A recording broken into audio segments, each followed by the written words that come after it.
Before the gift, before the song, there was a moment, a spark, the first spark, the joy that leaps into a child's heart the moment hope becomes real. That spark is older than Santa, older than stories. The machines still work, but they don't sing anymore. I can mend toys, I can mend hearts, but this is beyond me. Something's been taken. Because the first spark is missing. No spark, no joy, no Christmas. Names are such funny things. And sparks, or sparks burn. When joy is stolen, heroes aren't forged by steel. They're forged by what they're willing to protect. Welcome to this year's One Shot. When Christmas first touched Garland, the first spark must be found.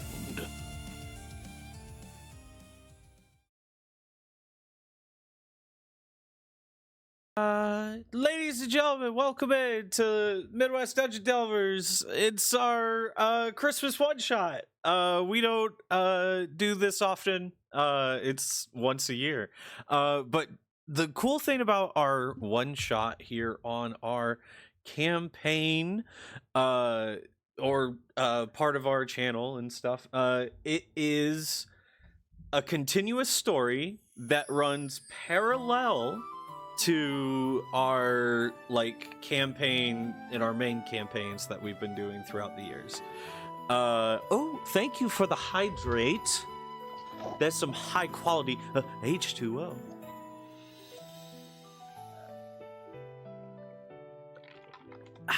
Thank you.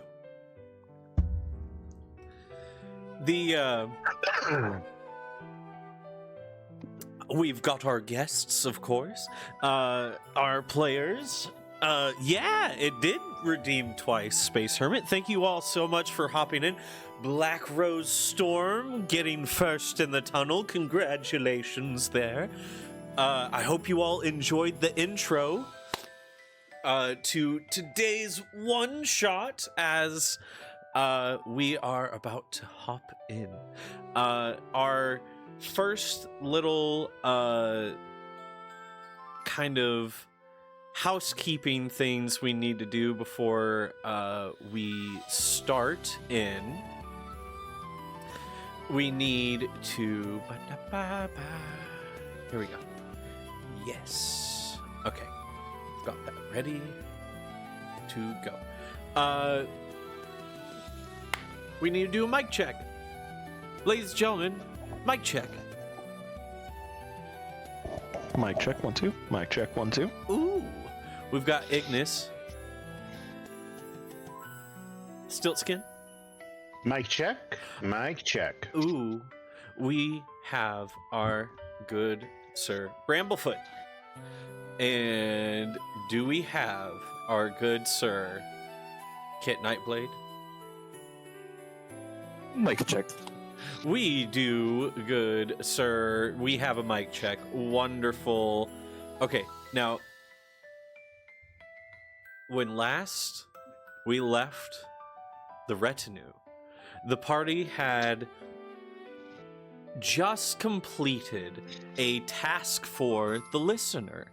A mission that Crier Bell, the party member who is not here tonight, accomplished for him is spreading out this kind of magical script, as it were, and kind of like a preemptive spell to add on to a thing that would happen later. The party helped in this endeavor, evading different members of the evil bard's name. Oh, the bard.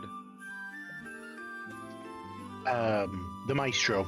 Yes, Maestro Saradin Vale. Yes. The Maestro, who had been doing some glamour and mind control and charm things to the townsfolk, and it seems like he's building something beneath the theater stage that he's constructing, and all these different political intrigue things that the party got into in the last session. But we ended with the party being triumphant. They had spread out this like little protective incantation through Crier Bell, the Kenku lunar sorcerer, who was local to Lukiel, the capital city of Gowland, or of the Machiavel, the country that the party is in. Blah, blah, blah. There's a lot of lore. We've been doing this for 9 years. All right. Ladies and gentlemen, when last we left, Crier Bell had excused himself as he was feeling some chest pain and walked outside of the bar. The rest of the party wrapping up for the night and heading to their individual rooms.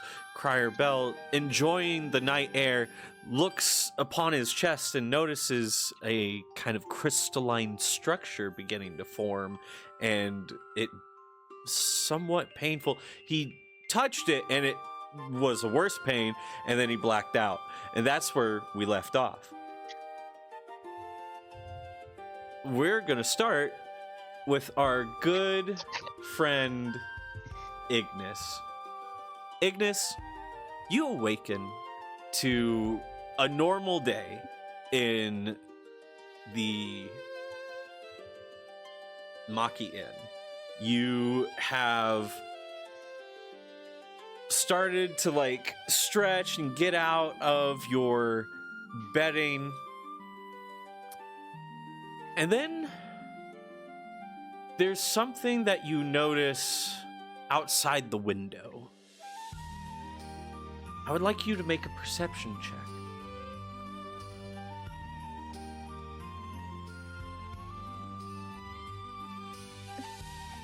That is a 19 on the die. Ooh.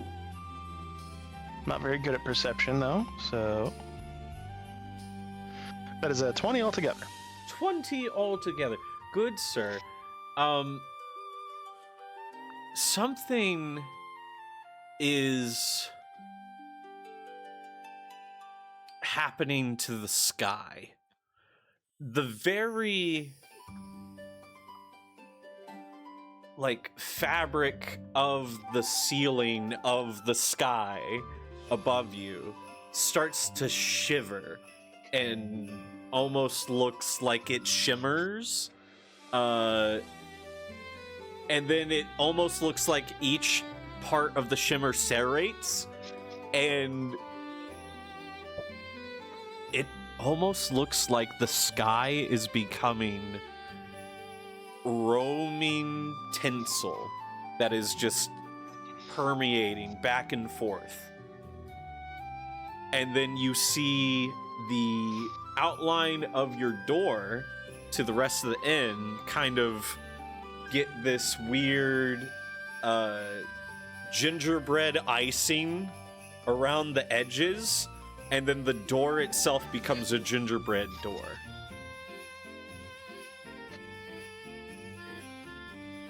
Okay, obviously I'm still dreaming.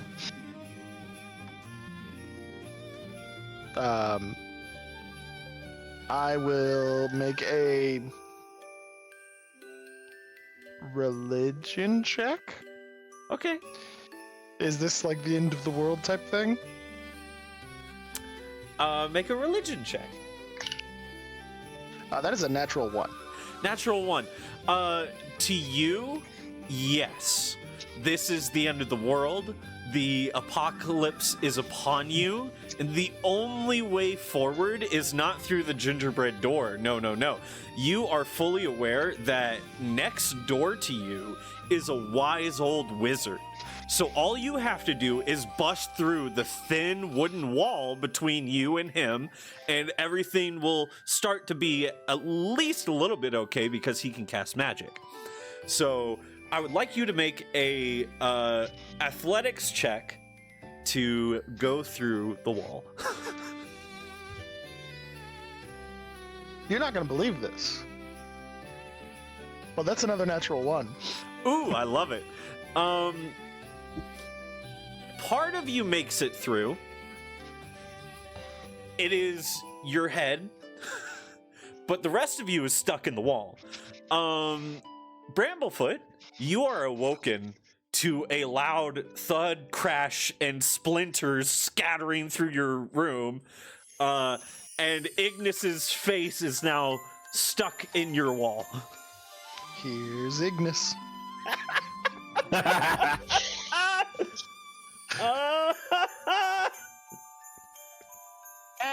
very cheery good morning to you, Ignis.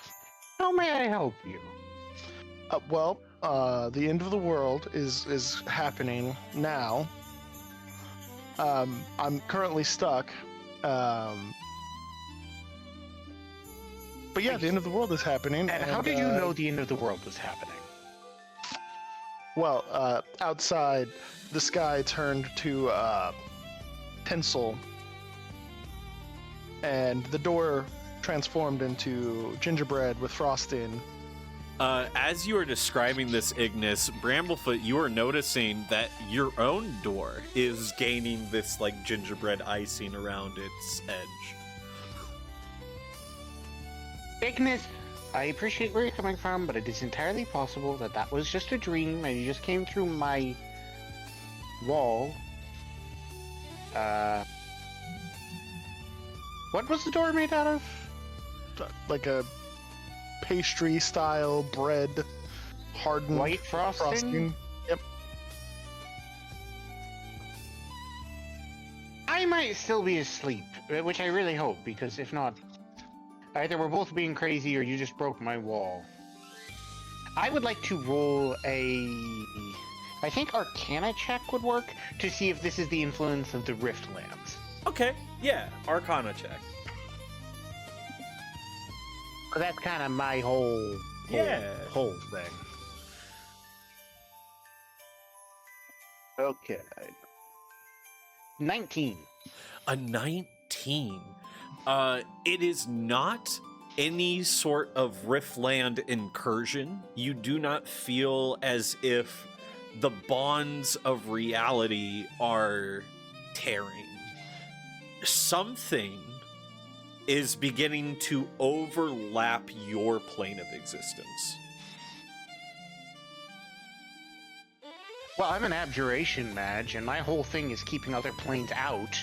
Yeah. Can I try and prevent this? Okay, yeah, go ahead and I would like you to make a Arcana check DC 25. All right. Well, I got a 5. 12 total. Oh, that's not it. Shonen Ninja, thank you again for the subscribble. Oh my goodness. But, okay, so you roll a 5.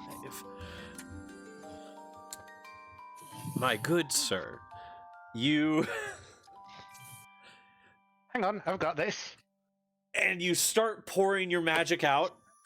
And I would like you to go ahead and describe, like, the strain and effort that this magic is causing Bramblefoot.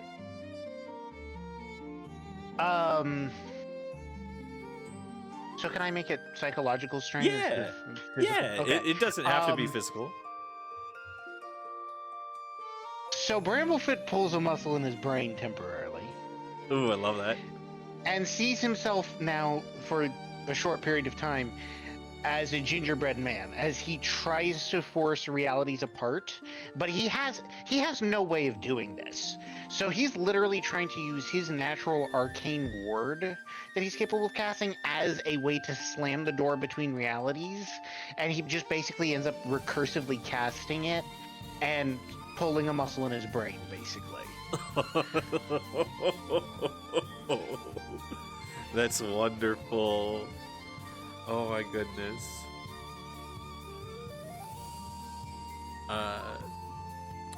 Ignis, I've turned into gingerbread.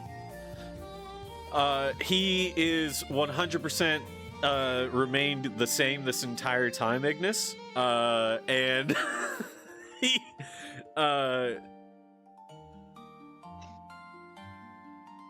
you are still stuck in the wall.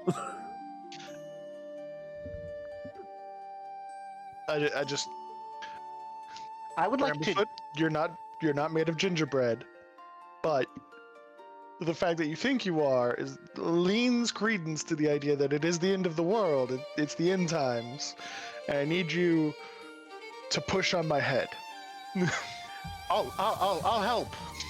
Bramblefoot's not in the best decision-making capacity right now. He's Yeah. going to try and pull Ignis into his room by his love that. face. I love that. Yes. I would like you to make an athletics check, Bramblefoot, the gnome wizard. Let's see, athletics. Yes, +0. That is a 7. Is it not a -0? what was the number there? 17. 17. Oh my goodness. I So had set I jump up. I set the DC in my head as 15, so you succeed. Go ahead and describe how jump you up. succeed. I grab a hold of his head. As much of it as I can, his forehead, like by the temples and kind of the hair. I'm hanging off it, by the way, because even though he charged at the wall, he's still higher up than my highest height. Yes. And I plant my feet on the wall, holding his head, and extend my body, pulling on his face.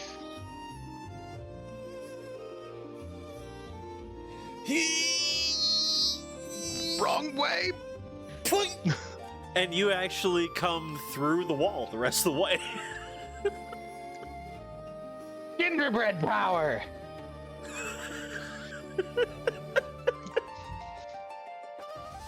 Well, this is awkward now.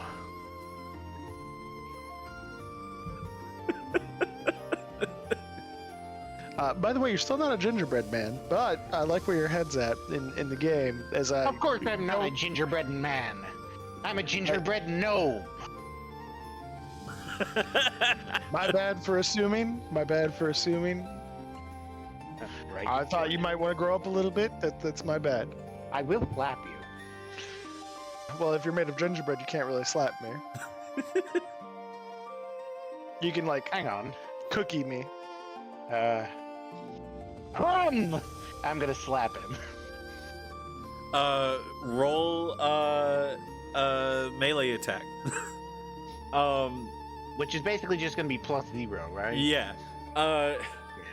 All of this is happening. 5. My good sir. I forget your character's name. It's Owen. Yes, Owen McRae. Owen, you are hearing the scuffle in the room next to yours.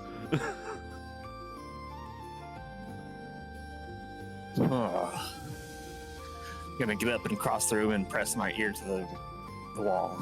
All right, and what was the roll there? I actually have a +2 modifier, so Ooh. a total of 7. 7. It is very much a weak little meh that Get connects. back here and let me cookie slap you. Oh. Owen's face turns like pale and is like, "What did I just? What?" And I unpress my ear to the wall and sit cross-legged on the floor. Owen does the nope. Oh my goodness. Oh my goodness. Owen nopes out of there. All right. Owen, as you begin your meditative nope, you look upon your door, and there is this outline of gingerbread frosting that begins around the doorpost. And when it completes its archway, the door turns to gingerbread. Lovely.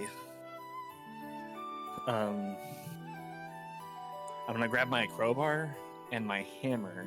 All right. I'm gonna take a sample of the door. All right. Make a sleight of hand for me. Okay. The harvest.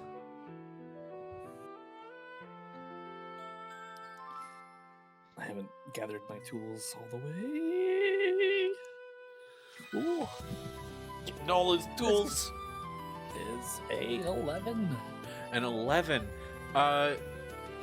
Easy enough. You crack off like a couple of samples of like the gingerbread that makes up the like door base itself, but you also manage to gather like a couple of samples of like the candy cane filigree and stuff. Okay. Yeah. I'm gonna smell it and give it a taste. It smells fine, sugary. Tastes sweeter than any sweets that you remember eating in Goldwither.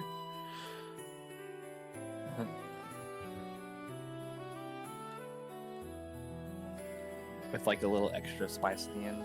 Yeah. There's like this little... Huh. Weird. Yeah.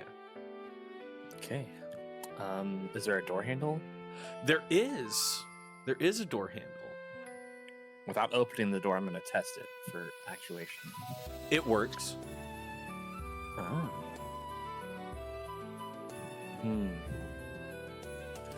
Okay, before I go out, I'm going to look around the room for any clues to see if there's anything else that could have sprung up. Perception check. Yes, of course. Ah. Not quite as bad as my fellows. That's, an 11. An 11. Ha ha Yes. ha. Well, my good sir, you do not see any big things sticking out. What you feel is the sense of cool air coming from the opposite side of the door that you have actuated. There's cool air coming from the other side. Yes. Very interesting. But no, like, notes on the inside or No. photographs or anything anything else has changed, just the front wall Yeah. and door. Okay. I'm going to let the door open a crack and peer through the sliver of incoming light. The biting cold air rushes in, taking the like warmth from your room instantly. And like snow begins to like push its way in. But you also see this like warm like lantern light peering out, almost like even though it is becoming daytime for you, right now in the morning, where you're waking up, where you're entering into, it almost looks like it's becoming dusk. Hmm.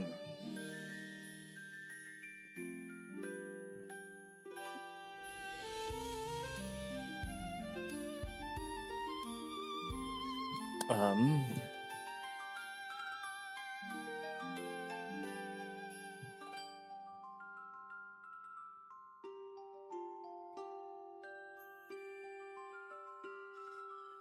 All right, I will go ahead and close the door again because that's cold, and I'm going to see if I can Cold. find anything to put on.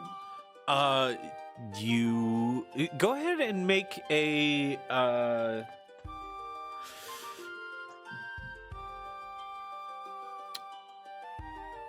I'll say investigation check. Investigation.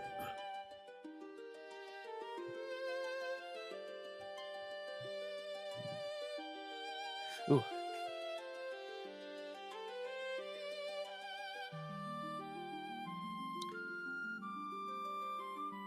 24. 24.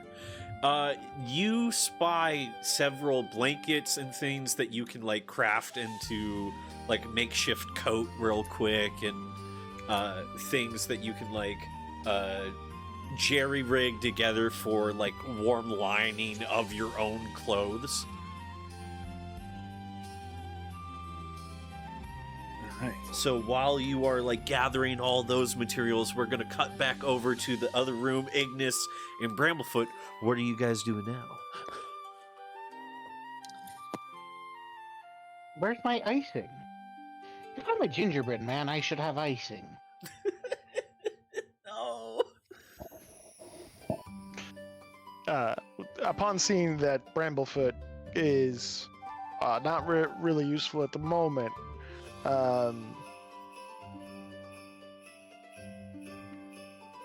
who is next door to Bramblefoot? Bramblefoot is in between you and Owen. Okay, I'm gonna go back into the room and grab the greatsword, All right. and I'm going to bust down the wall between Bramblefoot's abode and Owen's abode. Oh, I love it. Okay, make an attack roll. All right, we are not using the natural 1 die. Okay, so that is a 15. Yeah. Owen, you are like halfway through padding up your vest and like giving it this like warm wool lining of a blanket from one of the beds, and you hear smash, and then you turn and look, and Ignis' full greatsword has bashed through into your room. Ah! I'm gonna melt and scream onto the floor. Not you two. We need at least one adult. Owen, are you okay? Or are you a gingerbread as well? Or worse? Oh, I look back down at myself. I'm okay. I'm still flesh, yeah? Yeah. Okay. Yeah, you're fine. Whew. Okay. So no weird psychological trauma thinking that you're a pastry? Not yet, at least.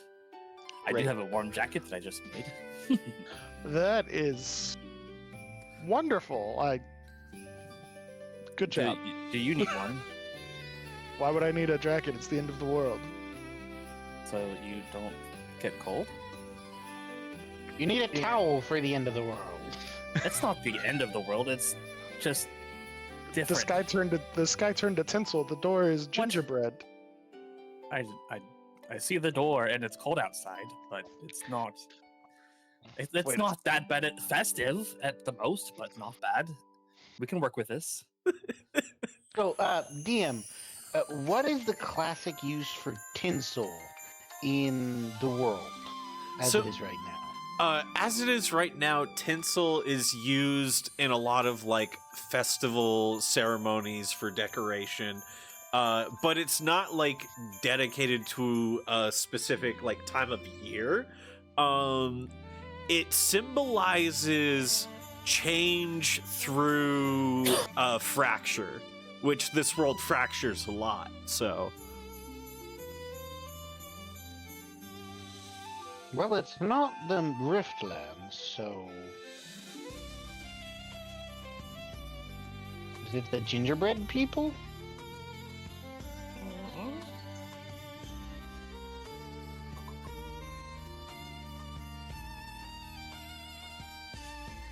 So what's our plan?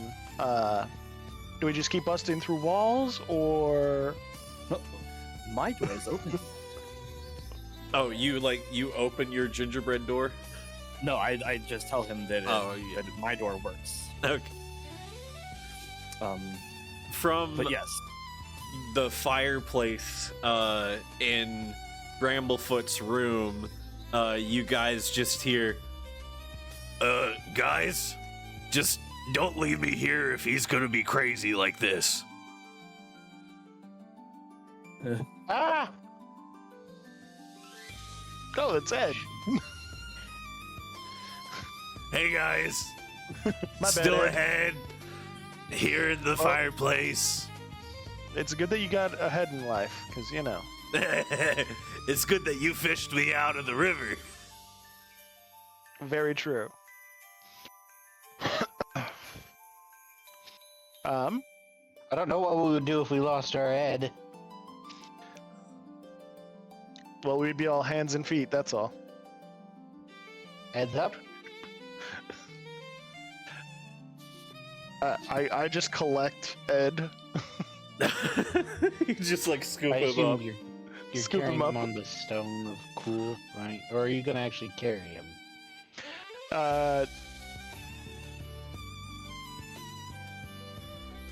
I think I will put him on the mall. All right, so you've placed him on your maul, and he's like, "Oh, upgrade!" That's Well, using your Ed. And we get to go explore the outdoors in a new land. Ooh, that's wonderful. Is that door made of gingerbread? So am I. I think so. I think the door's made of gingerbread. Well, what are we waiting for? Push open my.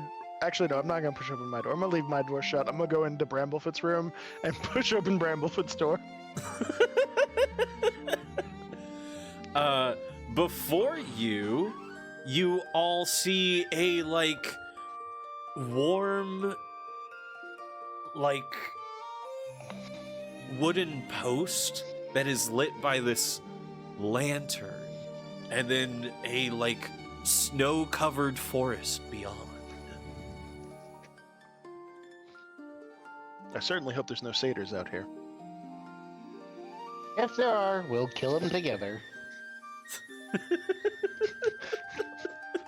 I crack the corner of Bramblefoot's door and I attempt to chew on it. The part that was closer to like your guys' side is easier to chew through. There are easier ways to open a door, but okay. Nom nom. But not as tasty. That's right. That is I'm gonna break off a piece. This is probably some sort of crime, and I'm going to take a bite. nom nom nom. Tastes like a gingerbread. This doesn't taste the same as me. I'm not a gingerbread person. Have you not tried to eat yourself? Or have you tried to eat yourself? I don't know which one would be worse. This is a bad idea. I'm going to try a bite attack against myself. All I have right. something that might help. Go ahead and I'm roll. gonna pull out my samples And that beats my armor class. Okay, so while he is going to bite himself, Owen, what are you doing? You're pulling out your samples. Yep. I say, hold on. We can compare. I walk over to him and pull my samples out. And I I've hold already them up to taken a him. bite. Oh. Yeah, you like pull your samples out and you're going to show him like, hey, I gathered samples from the door, and then he just goes, chomp. Ah! Okay. 4 points Speaking of of piercing damage. Guard chomp. Oh, there is a big bite mark on my arm, like very visible. You can count my teeth from the bite mark. It's not very deep, but it's there. Yeah. I don't think that's very conclusive. I think I should take a bite too. No, I don't know. Ow, my head. I think I did something I shouldn't have magically. Also, pro tip, biting yourself hurts. Go figure. Well, at least you know we're not dreaming. From the stone that you can see ahead of you guys that kind of denotes the edge of the forest in front of you. From behind that, you see this clockwork toy soldier arm come out slowly, and then the head pokes out, and then the shoulder, and then the other, and then it slowly toy soldiers its way out from behind the rock and looks over at all of you.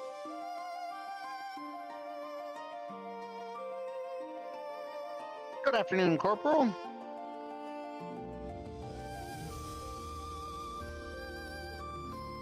I think it's the end of the world. It turns its head slightly towards you, Ignis, as you say that. Joy. Where is Joy?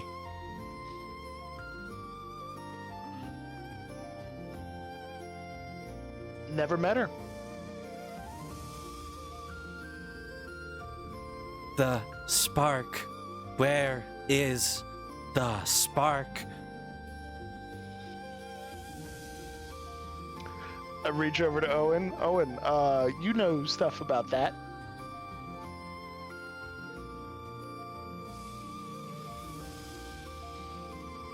I know about. Well, he's asking for Joy and then the spark. I don't know a Joy, and I don't know the spark. Joy is a person? It's I a don't know. toy soldier thing that's walked out from behind the rock that's ahead of you. Well, the toy soldier is a toy soldier, but Joy is a person? I don't know. I look at the toy soldier and I said, Joy is a person? Is Joy man? Is Joy mobile?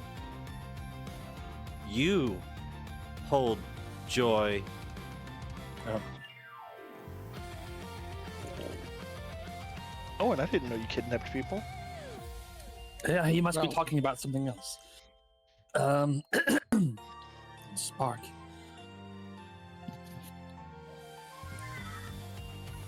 It Yes. begins to get down on all fours and start crawling through the snow towards you guys at this weird almost broken pace.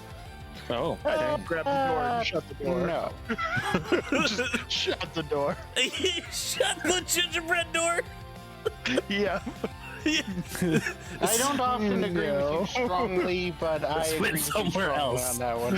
Yeah, that's let's I just see. realized the inn needs us to report on the walls, so who wants to go out the window? So you You guys just back out and go through the door again. I'm sorry, the toy soldier doing the grudge walk towards me, that's a nope. I'm gonna start singing Jingle Bells. That's a no. you just start singing Jingle Bells. So like Yes. everybody else like rushes into the doorway and closes it. Not minding the fact that there's a corner chunk of the door missing, so it could still crawl through. You know, no plan is perfect, but I'm okay with this plan so far. That's fine. That's fine. But go ahead and make a performance check, Owen. 7. Okay. The toy soldier stops as you begin to sing.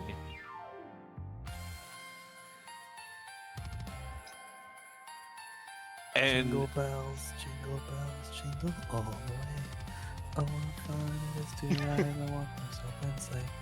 Jingle bells, jingle. I only know the one line, guys. Come on, help me. it crawls closer, slower, less aggressive. And as it gets like right up to you, Owen, Yeah, jingle bells, jingle all the way, guys. I haven't heard that song in so long.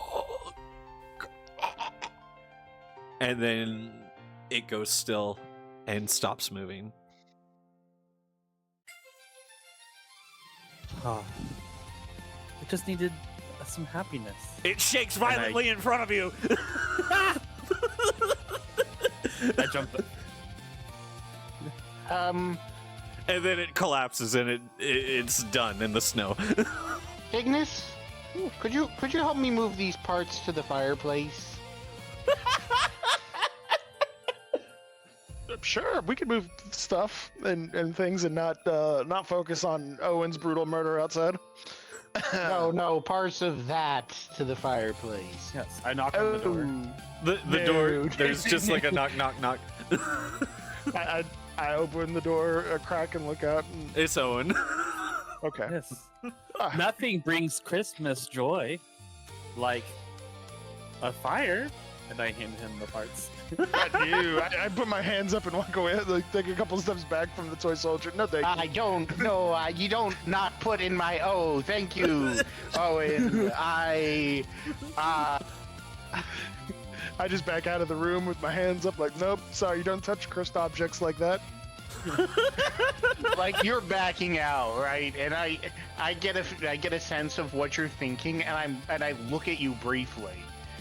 And then I look at the head on the end of your mole, and then look at you. Like, seriously? That I don't look at you at all. I keep my eyes on the demonic toy soldier. I load the pieces into the fireplace, and let's see here. I'm just gonna stack a bunch of wood on and like some scraps from the walls, and then prestidigitate a little flame there.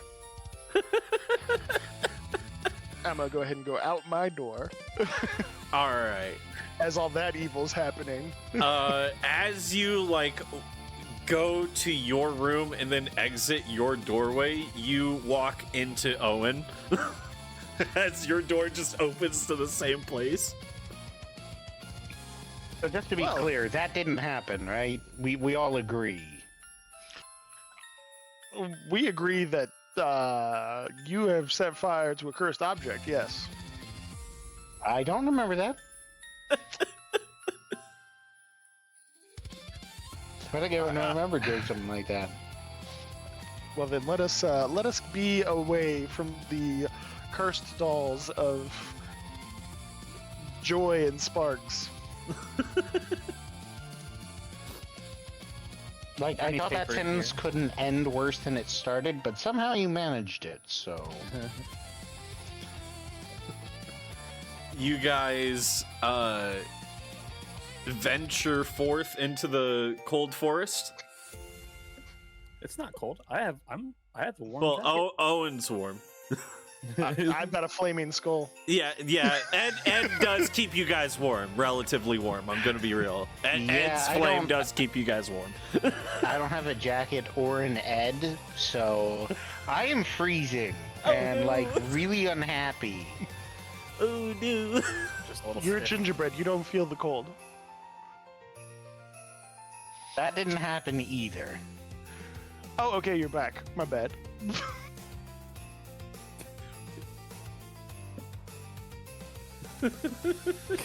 Well, you can get close and you can share in the warmth of Ed.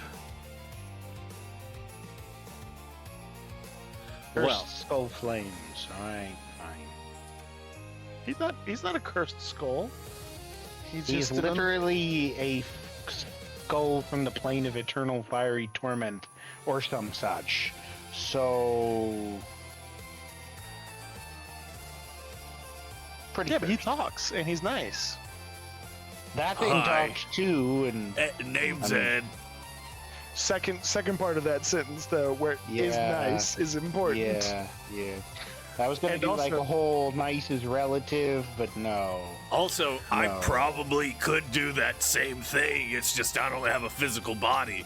If you do that, Ed, you will die very quickly. Like, Well, I- Never, like never do really that movements. quickly. I'm Never gonna, do those movements. okay, I'm gonna try not to, but like, you gotta admit, it is pretty effective at moving short distances really quickly. But it is also I don't very have to effective admit a at- single thing about that. It's also super effective at turning everyone within a kilometer into immediately fearful individuals. We don't want that. Okay. Why does that sound like something you would want? Look, there's circumstances where fear is good, but that is fear uncontrolled. It's like a fire. Fire in certain contexts good. Wildfire not good. Creepy crawling is wildfire of fear. You literally lit an entire wheat field on fire. That's different. It is not that different. They killed Justicar, so it was justified.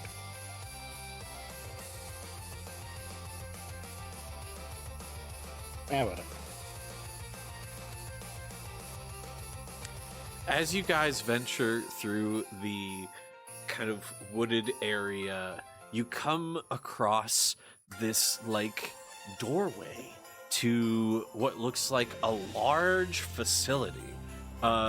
In front of which you see this small individual, looks to be about Bramblefoot's height in size and stature, but has extra long elf ears just kind of like taped on top of his already slightly pointed ears.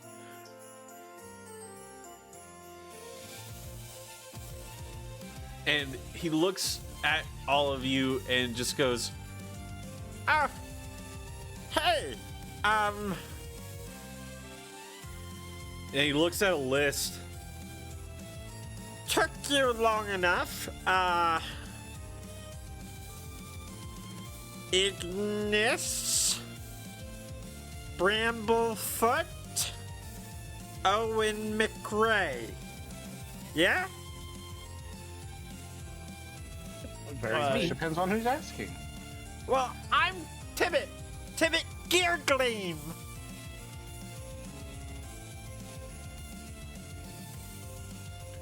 Are you in cahoots with the evil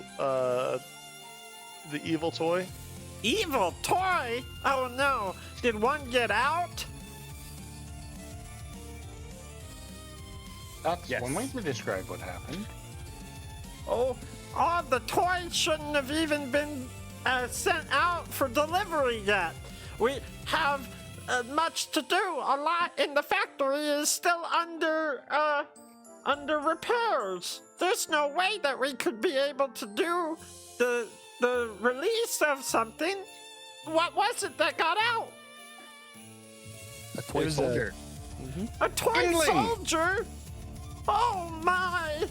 Oh. Yeah. It said something about joy and a spark.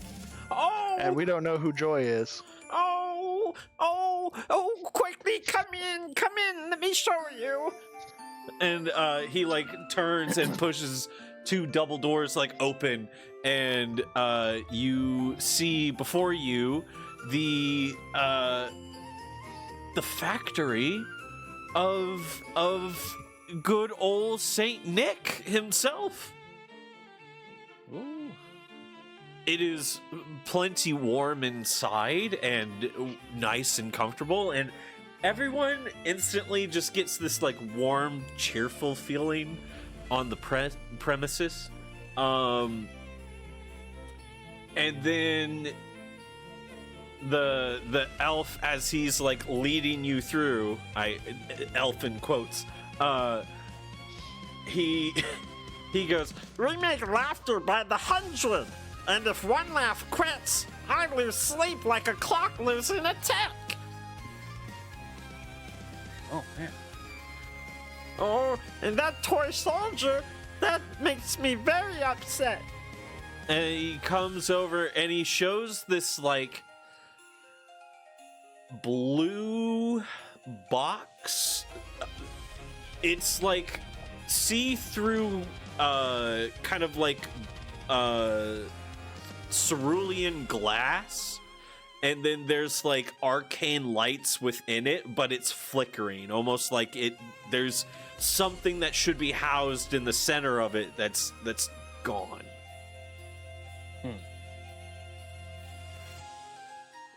As you can see, the first spark, it's missing. We extract bits of the first spark and implant it into every toy that we send to the girls and boys all around the world. It's the first spark of joy that leaps out when they receive their gift and fills their heart. And without it, And he just gets silent. Wait. So you're the ones that sent out the little toy soldier thingy of Perpetual Nightmare? well, she wasn't supposed to be sent out yet. Without the first spark of joy, they can be a little dangerous. Demonic? Possessed? Crawls on all fours with weird jeering motions? And you hear this like big heavy footfalls, and you turn and look, and you don't see like the jolly red suit, the jolly red nose, and flowing white beard. No, you see like shaggy goat mane and horned visage as Krampus looks at you and says, I enjoy being feared, but I take fondness if it's on special.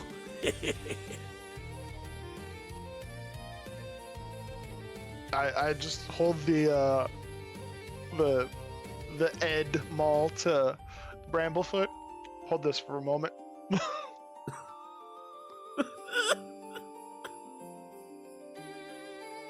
All right.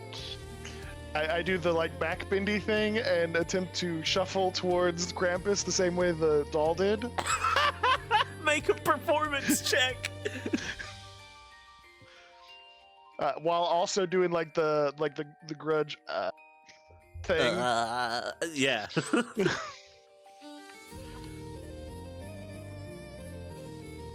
17 altogether.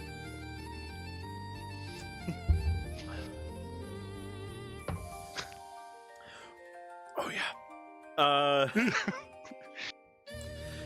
He like witnesses all of it, and then he just goes,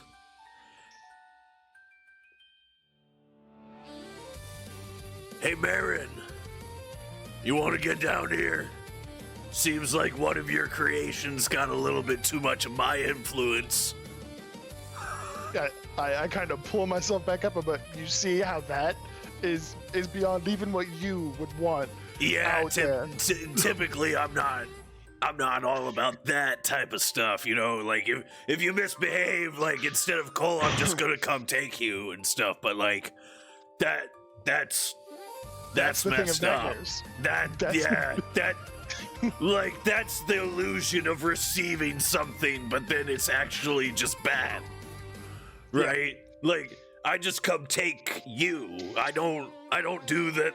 Well, oh, okay. That's either way. Hey, Marin, you want to get down here? And you hear like the heavy footfalls, and then this time you do see the jolly red suit and the jolly red nose and the jolly flowing white beard, and he looks at you, and you see like a like name tag is placed on his like suit, and it says Santa. Hi, I'm Saint Marin. I'm visiting. I'm Santa. Oh, okay, so Santa's just a job title. Okay, my bad. I thought we were. That's my bad. No. I thought we were here to see the big guy. Yeah. Either way, we patch jingles, we mend mittens here, but some things need hands that don't fear getting messy, and I'm not one of those people. I do the back handstand thingy and do the same thing towards him that I did to Krampus, and then do the get back up thing. I'm like, that is what you sent out. He looks at you and is just like, excuse me for a moment. And then he like turns around and he walks back up the stairs. You do notice this small puddle where he was standing. And then he comes back and one of the elves, like before he returns, like prestidigitates the puddle away so there's no mess. And then he comes back in fresh clothes and he's just like, that was terrifying. Never again, please. That was just... So, do you want to... Should I... And then Krampus just goes, I think I'll explain this one. So, we suspect that an individual on the outskirts of our land is causing some issues and wanted the first spark, as it were, for his own machinations. It very much is seeming that he is trying to project like this negative energy into the toys of this land. From a distance, I don't know how he's doing that, but if he has the first spark, and if he has my cousin, the real Santa, then, well, we're probably, in trouble here. Do you guys think maybe you could, and then he just kind of like puts his hands together almost like, please? Do you want us to, I make the slicing across the neck motion, remove the person holding your cousin captive? I mean, if that's possible, that'd be great. But if not, then just don't make any more deals with that individual. It seems like he's got a lot of contracts and things and ties to various realms. And I don't know all of it, but I think that this factory should get back to its tip-top shape, don't you? And you see like two elves like rush in. And they're just like, Yeah, we think it'd be great. And then they rush out.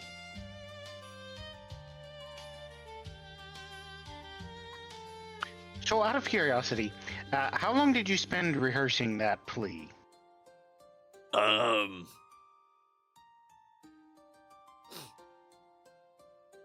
Because it looked like about, given the timing and the different levels of people coming in, I'd say 16 hours total? Had to have been longer than that. They knew us by name before we even got here. No, that's magical nonsense. We were on a list. You know how hard it is to put somebody's name on a list? I It's reckon quite your name is on a difficult. lot of lists. And then you have to Actually, check that list twice. I made a list. oh, you've got a list too? Can we compare It's a different lists? list. Oh,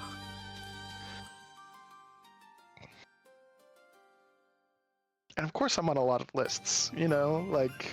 now to answer your question there, Master Wizard Bramblefoot. Yeah, we rehearsed that quite a bit. That was well done. We took a while. Mary and Ember, they keep messing up their line to like come in. They were supposed to come in when the stand-in Santa like came in and do a whole thing, but can't get too much good help these days, am I right? So, Spark of Joy, tell me about that. What are we dealing with here?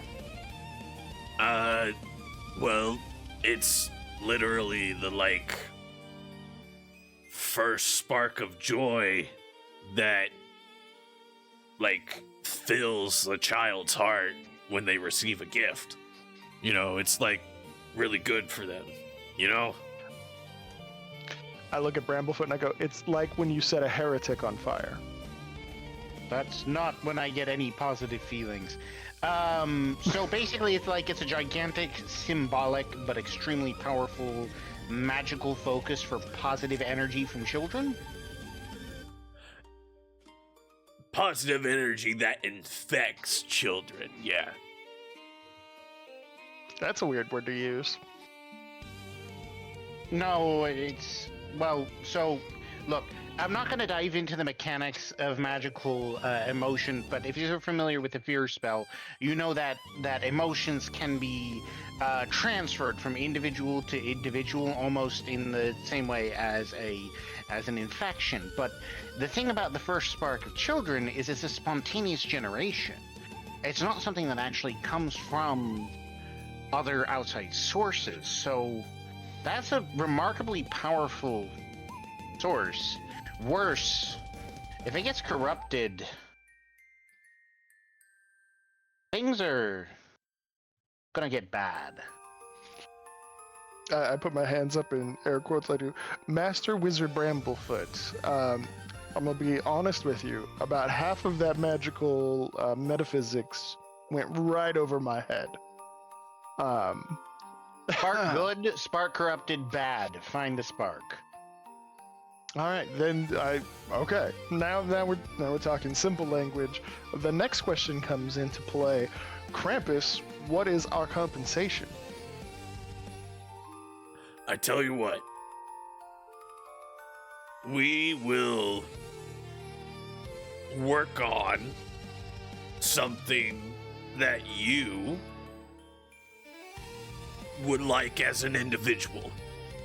And then when you least expect it, it may show up. But we Give me have to 1 make it second to- first. Yep, give me 1 second to have a group chat with my colleagues here. No problem. All right, guys. So they're offering to give us something today. I think we can fleece them for more, though. I'm sorry. I'm not really all that quiet. Look, so first of all, Ignis, you're probably right. But second of all, can I point out how bad of an idea that'll be? Whoa. Something easy and simple. Like, what are you thinking here?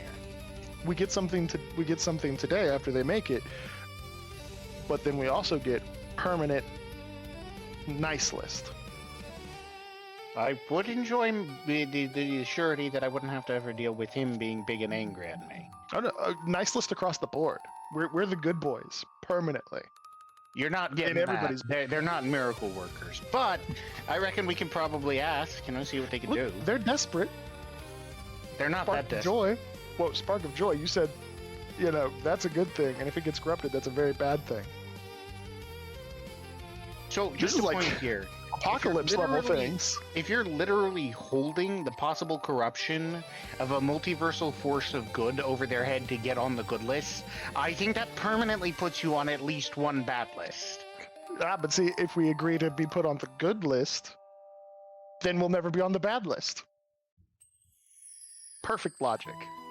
That And You it's know only what? 3 people. It's 3 I'm people. gonna- What? I'm gonna let you negotiate this. All right, I walk back over to Krampus. All right, so I think we've agreed. Owen, did you have anything to input on that?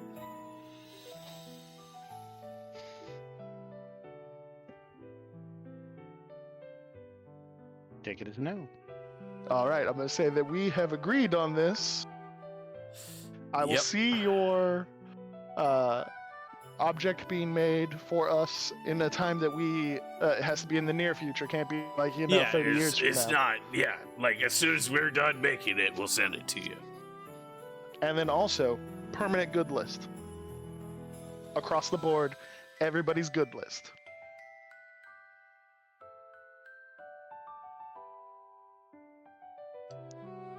Make a persuasion check. Persuasion. Let's see.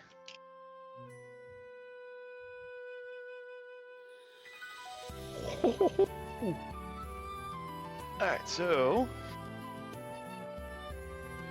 that is 23.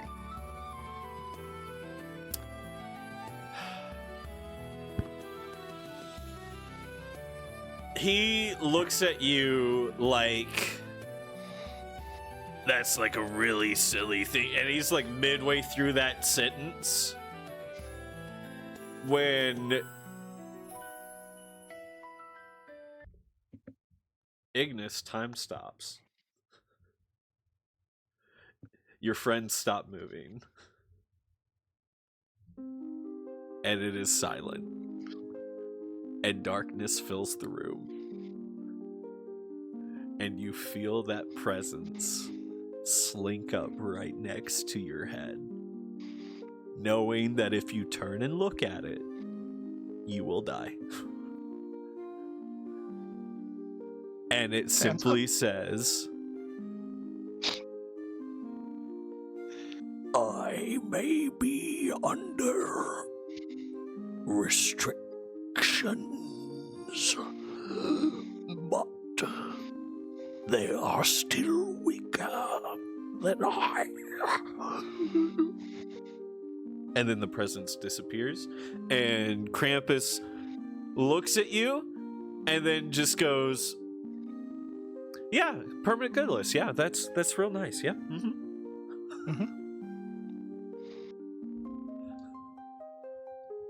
Why did that?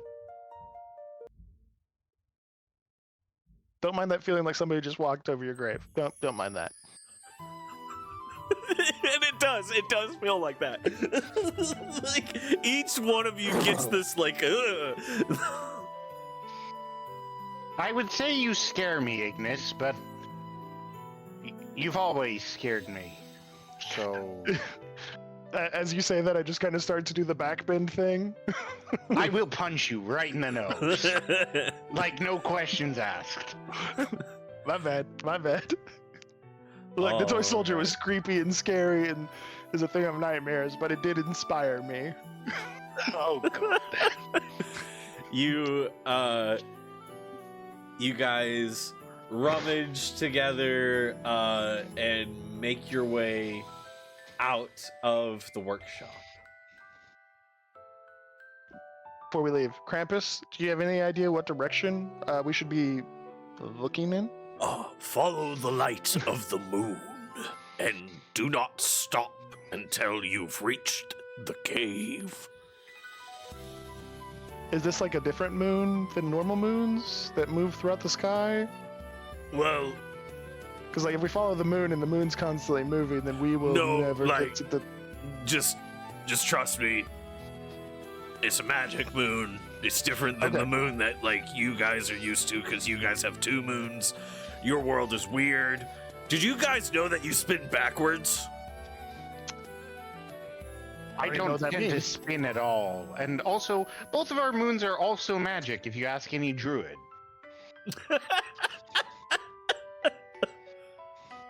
I just think they So, look really it's nice. a moon? I mean, Yeah, maybe that's I know. because They look hang nice. in the sky and sparkle like the eyes of your girlfriend. Who is an archmage? I will punch you. You all begin to head out into the wilderness once more. Ba-da-da-bum. Ooh, frigid cold.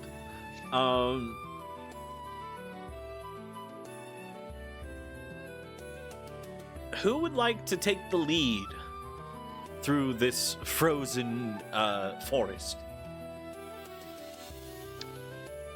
Okay, let the I- scout do it. Let the who? The scout. You're a professional scout. You can do it. That is true. That is true. I do have. I also have the only light source, so I will go first, with Ed above me. All right, you're carrying Ed Ed first. on the ball. He's just like, did you guys notice that me and Krampus have like the same voice? It's kind of weird, isn't it? Huh. Limited voice actors. That's a weird fourth wall break. I just figured it was because Krampus is Ed in an alternative reality. Well, Obviously. Horrifying on 4 different levels. Like, we're walking around with the not quite Krampus. Or the worse than Krampus. I mean, it really sort of depends on your perspective. Well, this is Krampus getting ahead in life. I see what he did there. Yeah, that joke, it's kind of getting old. I think we could probably only make it about another 200 times before it really wears out. It's just starting to come to a head. Hey! I just saw the thing that was the problem that was coming. I thought I'd give you all a heads up. And that continues throughout the journey through the forest. Just Come on, guys, let's head on. like intermittent puns about Ed being ahead, and then I need a survival check, Ignis. Ooh, survival. I am. How good am I at that? Not good. Not good. All right. Not good. You've made those checks before. So we got a 6. Ooh. Yeah. You begin to follow these kind of like eerie lights that almost are like for a long time these like little almost blue arcane lanterns are lit and then they like disappear and they're a few feet ahead of you, and then as you get close that one disappears and it's like the same number. It's always the Do I- same number of lanterns ahead of you, Ignis, right? Do I notice these? Yeah, you do. And it isn't long until you notice these lanterns have been kind of leading you in a circle.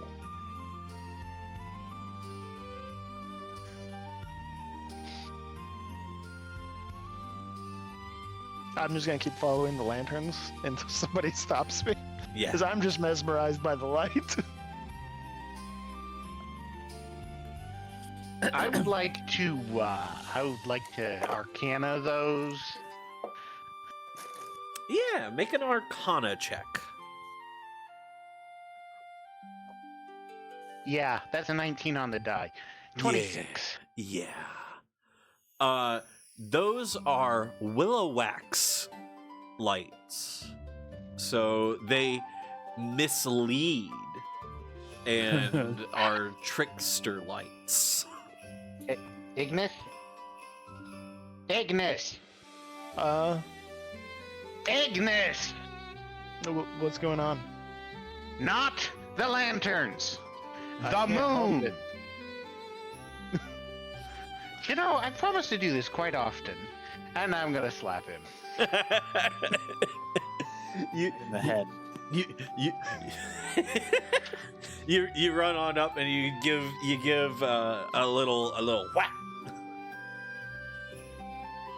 What was that for? For a professional guide, you're very good at leading us in circles. I just want to point out here that you have a 14-year-old leading you guys.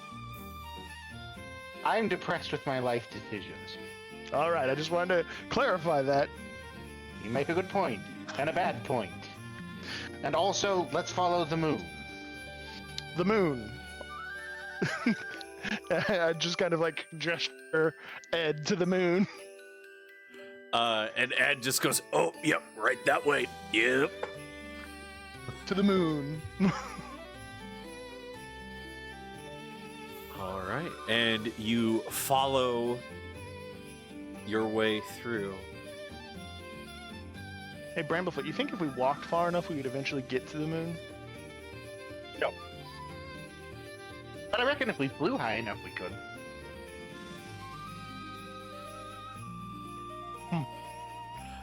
Owen, do you have anything to? Better wear a helmet. I mean, you really think you'd need a helmet up there? Yeah. What's Nah, that? but we need some oxygen tanks or something. I don't You don't know what words you're using, funny spaceman. Air. We'll need air. You know how you climb a mountain, and the higher you get up the mountain, the harder it is to breathe? How many mountains have you climbed? Well, none. But I know people who've climbed mountains.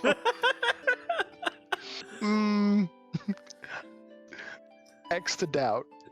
What's this bookworm talking about hiking All right, trips? fine. I know people who have known people who claim they've climbed mountains. Are you happy now? That sounds about right.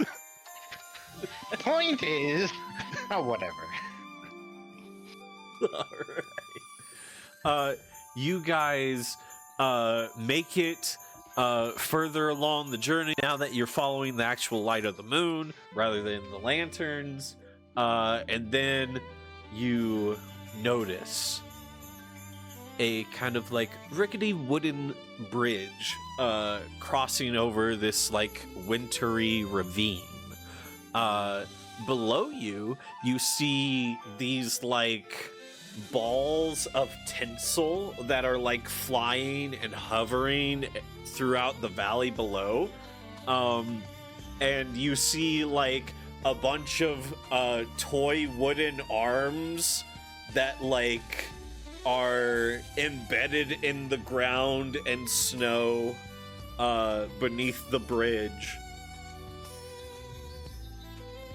Anyone really feeling like not finding out if those move? I grab a rope, I tie it around my waist, and I hand it to whoever is next in line. I go, tie it around your waist. Okay. And then the last person, tie it around their waist. Yes. Okay. I assume we have like we're gonna be stacked up on top of each other. And I'm gonna go ahead and cast darkness on Bramblefoot. Oh wow, okay.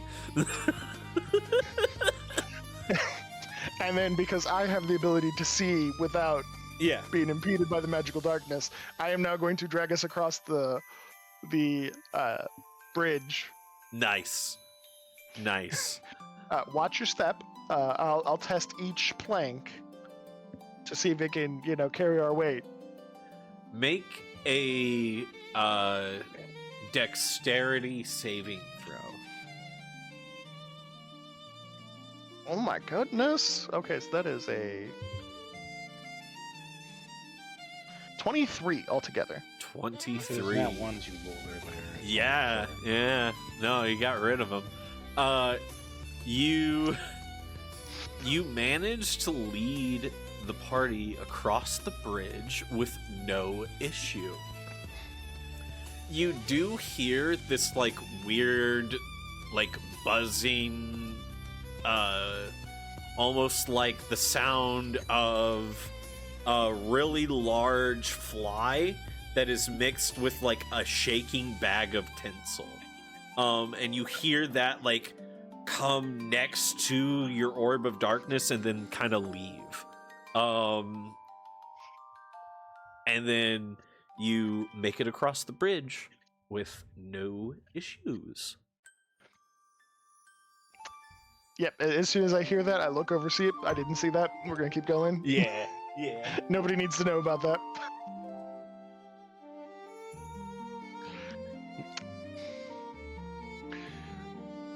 Alright, we just keep going down the path while we're dark.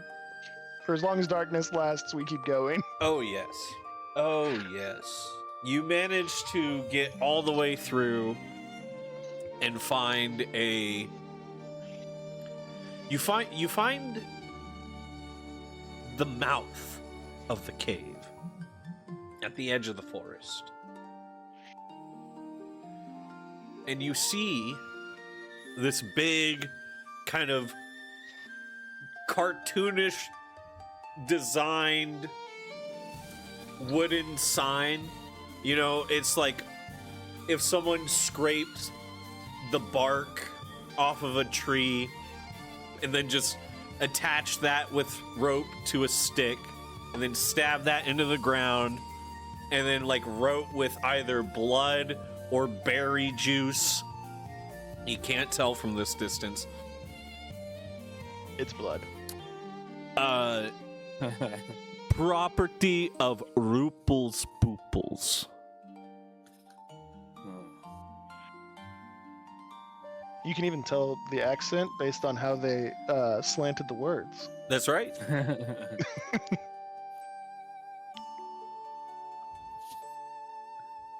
So, how do we want to do this? Salesman? Pizza. What was that? Pizza. Pizza. Got it. Understood. Give me a box. I'm going to prestidigitate a small pizza box. All right. You press to digitate a small pizza box. It's a personal pan pizza. Yes. All right. So we're gonna go in. Hey, normal pizza delivery thing. When he goes to go get his money, because he's obviously not gonna have his money on him, we will then go in, collect Santa and the Spark of Joy thing, and we'll get out. I see no problems with this plan. All right, this is gonna be foolproof. Always works. Here's the one thing that you gotta remember. Don't agree to anything he asks. Immediately agree to everything he asks. Understood. I will slap you. What are you talking about? We gotta keep it lively. You do not agree to anything. Okay, let me put it this way. What are you saying? He's a fan? If you agree to anything he asks, you will end up doing his chores for the rest of your life. I mean, but like, how much of that's actually real? Oh, it's 100% real. I am going to try to perform right now. Or would this be a lie? Deception? For Convincing him that if he agrees to anything that Rooples asks, he'll have to do Rooples' chores for the rest of his life. yeah, deception. This is deception. 18. Well, I will do my insight, which is wonderfully low because it's It's one of those wisdom things that I don't use. I go, that sounds completely reasonable and definitely something I could believe would happen. Yeah. Because I got a 13. Yep. Yep. That sounds legit. Owen, is there anything you would like to do before you all enter the cave?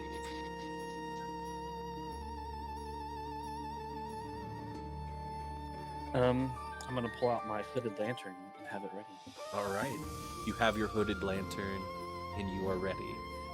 You all enter the cave, and it is a very plain looking cave, except there is this giant mirror that is like pressed into the back of the cave, like into the stone itself, right? And above the mirror, it's like taller than a Goliath, the size of the mirror. But above the mirror, written in, like carved in the stone above, almost like a tablet, it says, "Only when you admit to what you have stolen from Christmas past will the individual before you be allowed to pass."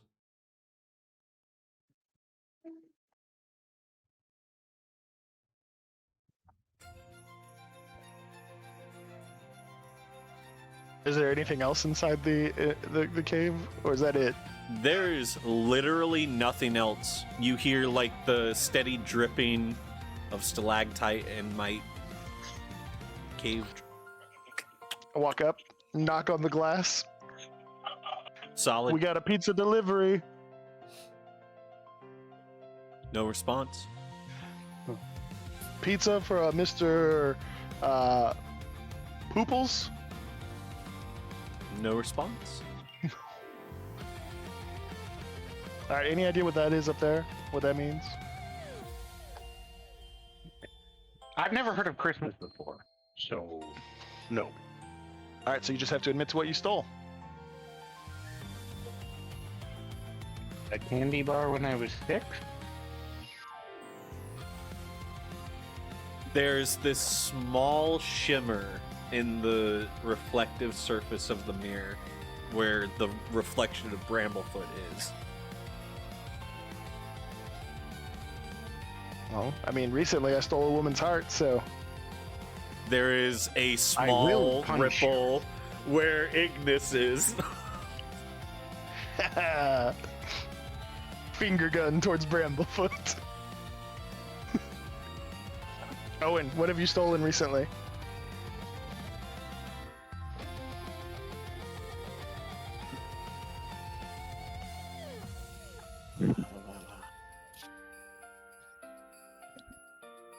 There's this bead of sweat that you start to see form. Owen?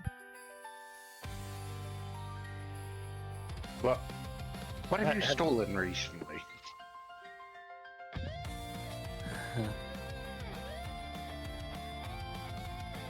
You just gotta admit to it. No judgment. This is judgment-free zone.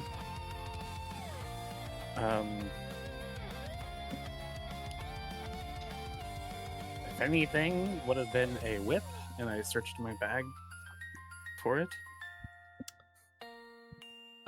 You pull out the whip. Ah, yes, I did not. I don't remember paying for this. I must have stolen it. There is no ripple. Oh, You have to do better than that.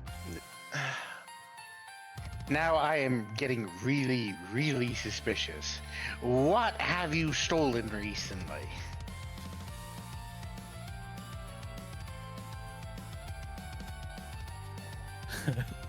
I'm gonna start searching my bag really quickly. You have all your items. I take his bag. I stole his bag. There is a small ripple. You have Your about secrets. less than 5 seconds to give that back. I'd run Before off you- for 4 seconds. He runs up for 4 He seconds. turns to run. I frostbite him in the back. Ooh, Whoa, whoa, whoa, whoa, make guys, an let's attack relax. roll. I still have 4 seconds. I said less than 5 seconds. 21. Ooh, yeah. Frostbite. You have Good thing your I have speed. a thick jacket on. It's a very thick jacket. Your speed is now slowed by 10 feet. Just for the next turn. And I run him down. Yay. Give that back. He I gets throw the bag. Not my new booty. you throw the bag back to him as you like stumble forward into the mirror, and you and your ripple reflection just trade places. What? And you are on the other side of the mirror. Now, when you are on the other side of the mirror, the cave that you are in is well furnished. And there is like this central pool of water in the center, and like about waist deep in that water turns an individual with this like spiked crown.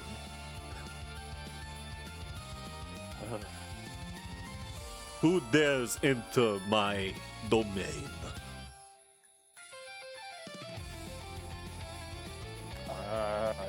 It is I, Owen McRae.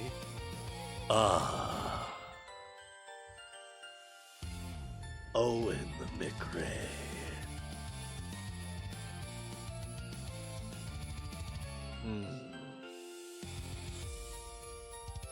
Names are funny things.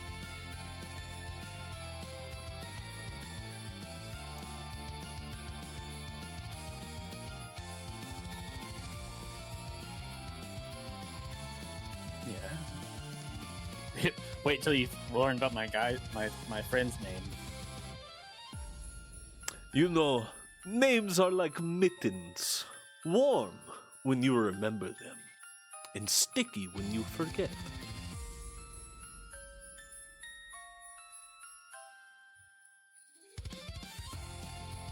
Yeah, by the way, Ignis and Bramblefoot, the both of you are still like on the other side of the mirror, and you're looking at this kind of like shimmering copy of Owen that's just kind of like struggling to stand up and stay in place. It's not disconcerting at all. Well, you know, nothing ventured, nothing gained. Into the breach once more, they say. And And I push, I push Bramblefoot into the mirror. bloop. Wait, and, what? Don't. and both of you are in. And you both see the same individual who looks up at the both of you now who have entered his domain. We got a delivery from Mr. Pooples. Is there a Pooples in this residence? He is I. That is my name, yes. Ah, Mr. Pooples. It'll be. I look at the box. I go, $15.99 plus tip. Expect a good one because it was a long walk out here. Just make 22 gold, 15 silver. That'll cover you. I am pretty sure that if it is not delivered within 30 minutes, that I get it for free. Whoa, whoa, whoa! We all know time is relative. That's exactly where I was going. That was what I was going to say. It's a very good point. How do I know that whenever I open this delivery for me, that it is not a cold piece of ice instead of a warm pie? Well, first of Oh, all, you did- that you is didn't- not our responsibility. We were told to bring the box. We don't ask questions about what's in it, and we don't judge you for what you want to eat. Precisely. Whether you ordered a piece of ice or a pie or pizza, whatever it is that you ordered, in the box. I mean, there was one person I knew who told me that he specifically ordered pineapple, and I had to just attack him right on the moment. I mean, And that's why we have a new policy. We don't ask. I'm the trendsetter. Well, See, look, this is my friend Ed. He is ahead. Hey, I'm just like along for the ride. Mr. Pooples, could we, get, this delivery over and then be on our way? We would just really appreciate that. Thank you very much. and then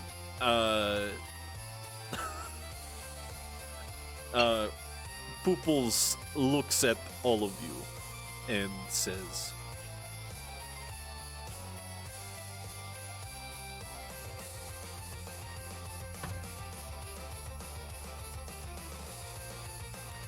"Why should I not have you entertain me for a bit? There is no reason there should be 3 delivery boys for this box, yes? It is a small personal band." Well, that, I did mention that I'm a trendsetter, and, some... How about you dance with the sugar plum shades? And he snaps his hand, and you see these, like, misty dancers start appearing all around the cave. And they, like, are made of sugar and sorrow. So there's, like, these, like, wisps of sugar and, like, ah! And then it disappears. I don't dance. One of them, like, also- spins up right next to you, Bramblefoot, and just says, "You should jump in the pool," and then just like twirls away. Also, I he's don't on think- disciplinary, and that's my trainee. Because he's on disciplinary, he has Actually, to I'm not accompany, on singular disciplinary. I'm on, like... You're a very Or- bad employee. We know. That's why they stuck you with me. One of And I them, haven't been like, fired yet! one of them just kind of like twirls up to you, Ignis, and puts a sugar finger on your lips and goes, "Sweetness first, your worries later," and then twirls around and away. All right, I didn't want to have to bust out the new trick I learned, but trainee, hold this. Hold the box over to Owen. Okay. I'm not allowed to hold pizzas anymore. I take it. I go, all right, guys, I need you both to look away from me real quick while I do this. And I turn around away from Rooples Pooples, and I do the back bend. Ed, turn your head. And just kind of like full 360s around on the mall. I proceed to do the creepy grudge walk towards him while making the sound. Make a performance check.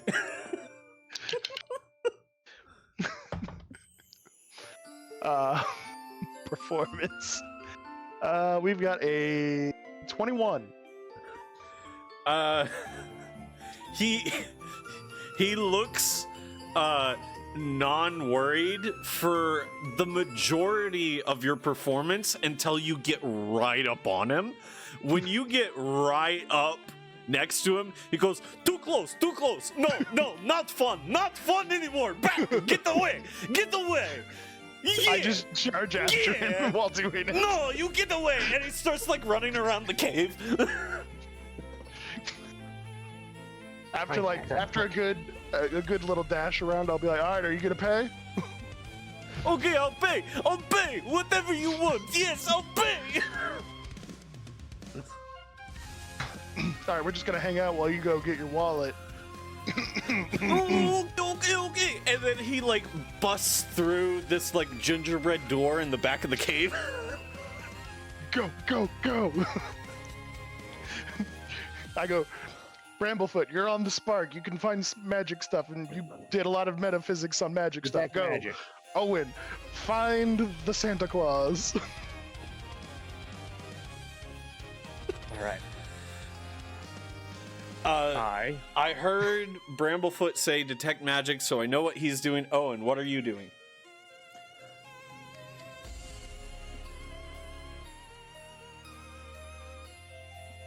going to take.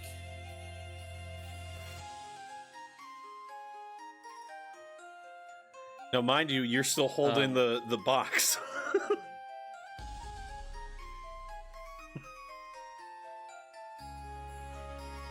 don't have anything good for this.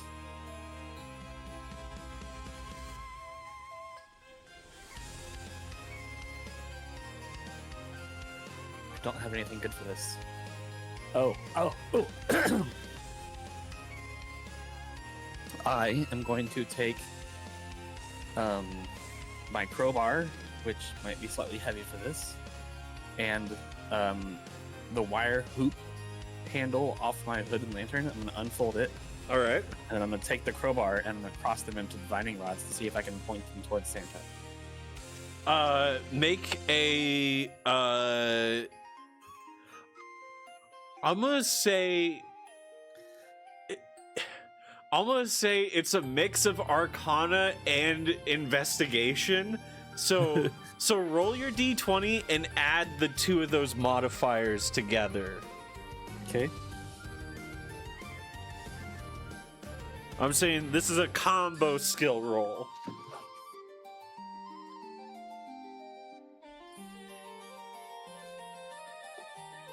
And yes, I know I just hey, DM to audience and players, hey, I know I just opened the door for combo skill rolls and stuff, but why not?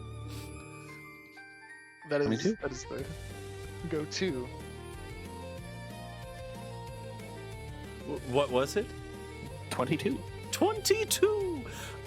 You managed to craft this makeshift divining rod, and it points towards the gingerbread door that Rooples dashed into the back of.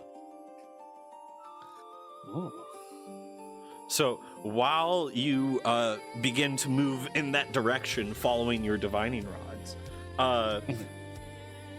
Bramblefoot, your detect magic is directing you to the pool. That's not good. Which one of you Alright. needs my help more? Him. Okay. I pick up the pizza box and I follow Owen into the pool, or into the. Gingerbread door Door. back. Yeah. All right. Oh. The both of you cross the gingerbread door threshold. You see a office space that has very fine decor and books and various things. Your divining rod points towards the wall on the other end of that room.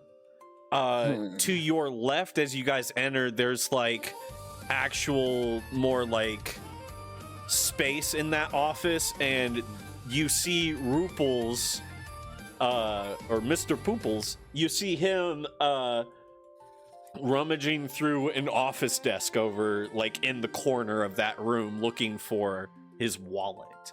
So he looks pretty distracted right now. Stealth checks.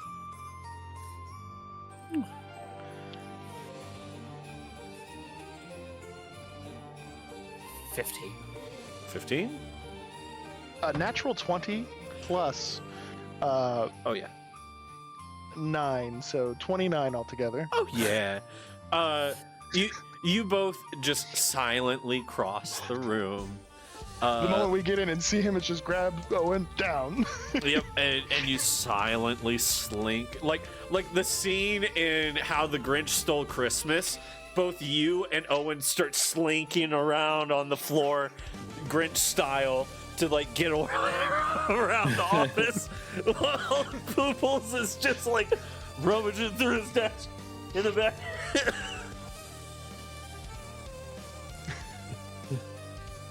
I gotta find it.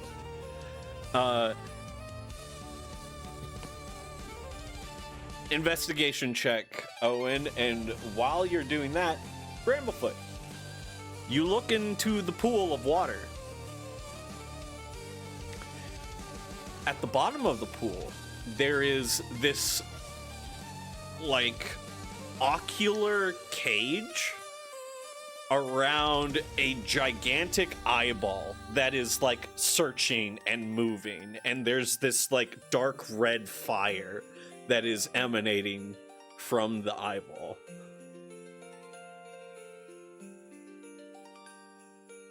That's a problem. Natural 20. on Natural investigation. 20 investigation. As you get to the other side of the wall, you do notice that that's a false wall. And you see a bookshelf in case. It's a false bookcase. And you click, and it moves to the side. And there's a laboratory behind there. And on one of the laboratory dissection tables, wrapped in sugar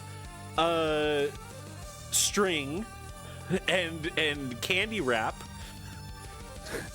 is Santa, who is going as you enter. Oh yeah, we're gonna go breaking that.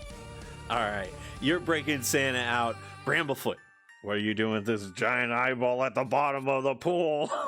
Unseen servant. Unseen servant.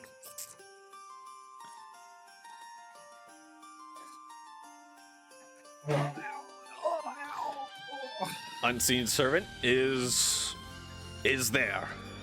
Yeah, I'm gonna send it in Okay. to the pool and Nothing. see what happens. Nothing seems to be occurring to your unseen servant as it enters the pool. Okay. Then I'm going to use my unseen servant to see if it can open the ocular cage. Actually, I'm gonna cast Identify on it first. All right. You cast Identify. The cage itself is a magical construct, built to restrain and suppress.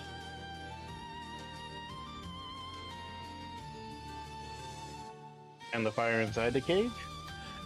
That is from a different source that seems to be underneath the eyeball itself. Can I look underneath it without opening the cage?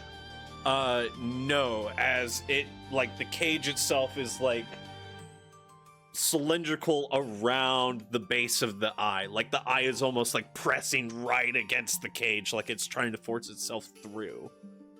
This is a terrible idea.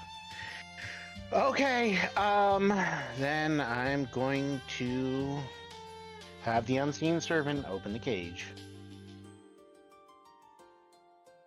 The cage opens. Silence. Silence. Silence. Sugar wrapping and candy floss come off of Santa's face, and he says, "Whatever you do, don't open the cage!" And the eyeball bursts forth out of the pool and begins to fly around the room, like the sinew and muscular tendons just like dripping off of the eye as it just circles the room a couple of times and then just phases through one of the walls and disappears.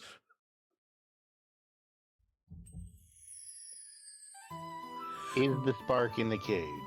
Beneath that, Bramblefoot, you see this wonderful light glow.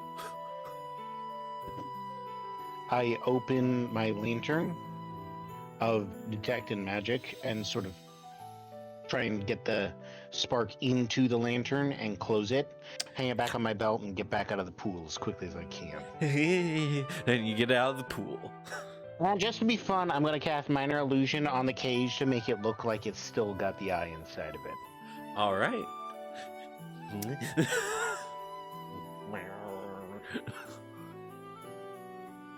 All right. The rest of the party rushes out. I'm still using your nat 20 stealth. I mean, Santa makes it pretty easy too, and you guys just like Grinch slink through the office again. You're about halfway through, and you hear Pooples go, "I found the wallet." Or, sorry, I found my wallet. Now to find the Rooples. and he's like searching through and finding his cash. And you guys slink through and out the gingerbread door. And you make it to the magic mirror. What do you guys do? Good news. Got the spark. Bad news. Nothing important. Let's get out of here. Oh, right. And then Santa just like bursts through the magic mirror. I charge at the mirror full speed. Yeah. It like has shattered as Santa burst through it. And so there's just like shards of magic mirror glass everywhere. As you guys just like rush through. Cause Santa full Kool-Aid man through the glass. I leave the pizza box with a spell free on it.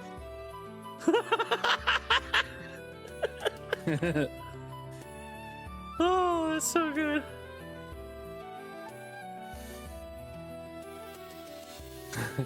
You guys leave the cave and rush back to the factory. You guys see Krampus and the stand-in Santa, and the stand-in Santa sees the regular Santa and goes, "Oh, thank goodness you're actually here. I can drop the silly form."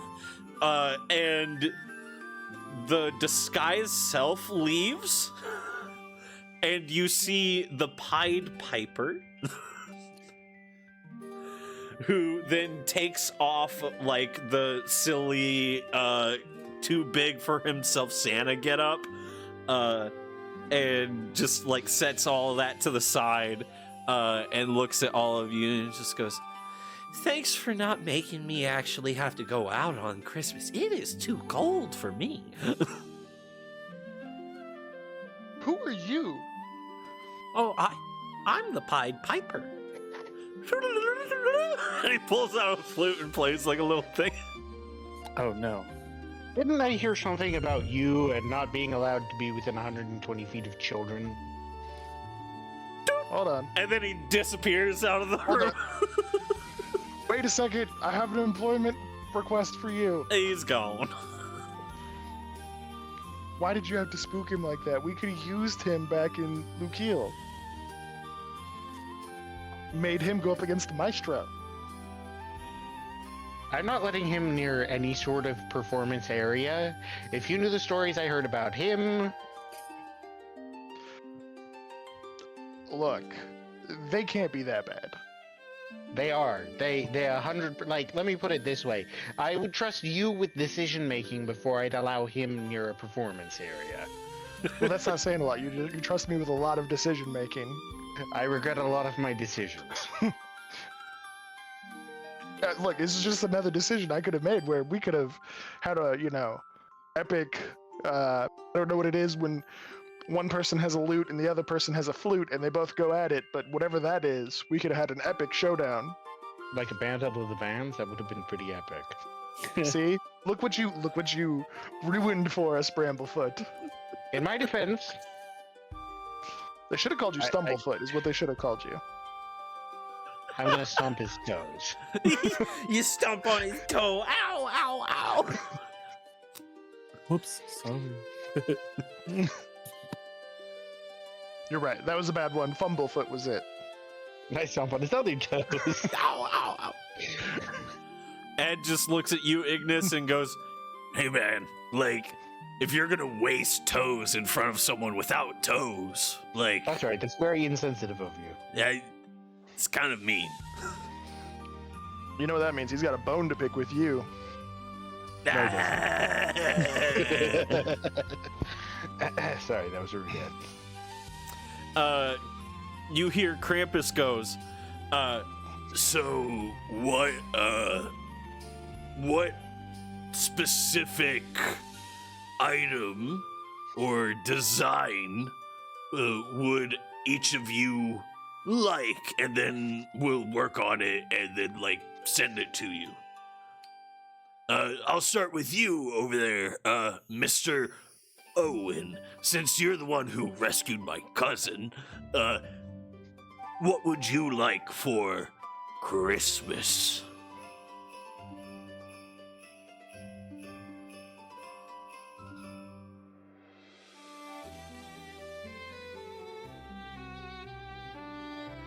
It doesn't have to be anything specific. It can just be like the general idea of a thing, and then I can make something like really cool for you, or like...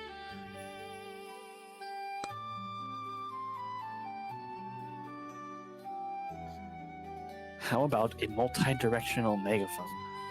A multi-directional megaphone. Yes. To what end? So that way I can sing songs. In all directions? Yes. Why not? Okay. I'll work on it. and then, all right, Ignis. Real Santa turns to you and just goes, Ho, ho, ho, hey, man. I appreciate you rescuing me and all, but, like, you got a really messed up vibe. All I'm gonna say is, what do you want? I turn around and do the back bendy thing towards Santa. No, and he casts time stop, and you are, like, frozen. And then he just, like, moves away from all of that. And he just, like, unsteps. Nope. No. What all can I get is the question. Like, is there a limit on size or thing or type or what it's used for? No! Like, I need just some direction. Literally tell me what you want, ballpark, and then I'll work on something.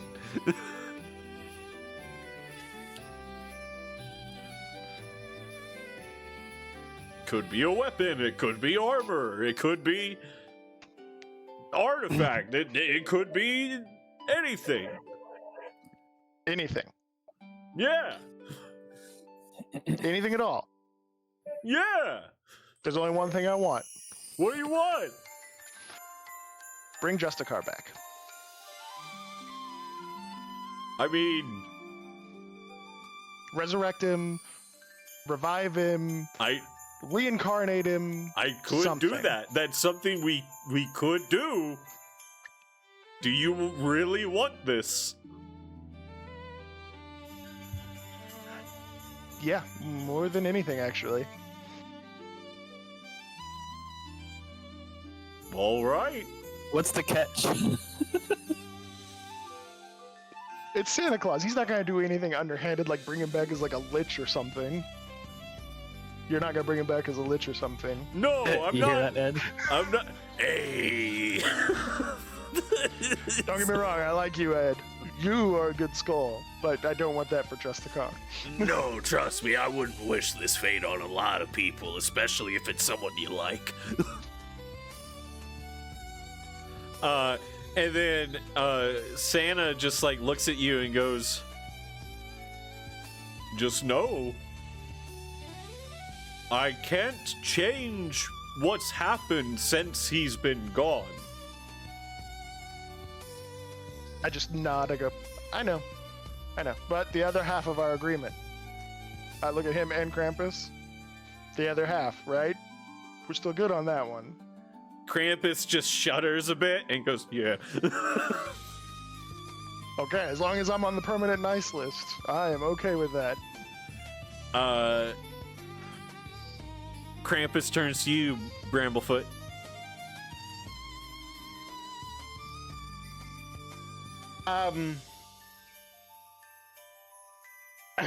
So this goes back to my childhood. When I was a kid, I saw this really awesome horn that I would really like. It's called a horn of blasting. Okay. That's a pretty simple thing. Just a horn of blasting, nothing else? Well, if you have the option, I'd love a pair of illusionist bracers, but the horn of blasting is my favorite Christmas gift. Fine. Horn of blasting. And he just like pulls one out of the toy sack. Like, Yeah. all right. A simple item such as that, no problem. Now, custom items, it may take a little bit before I can get that to you.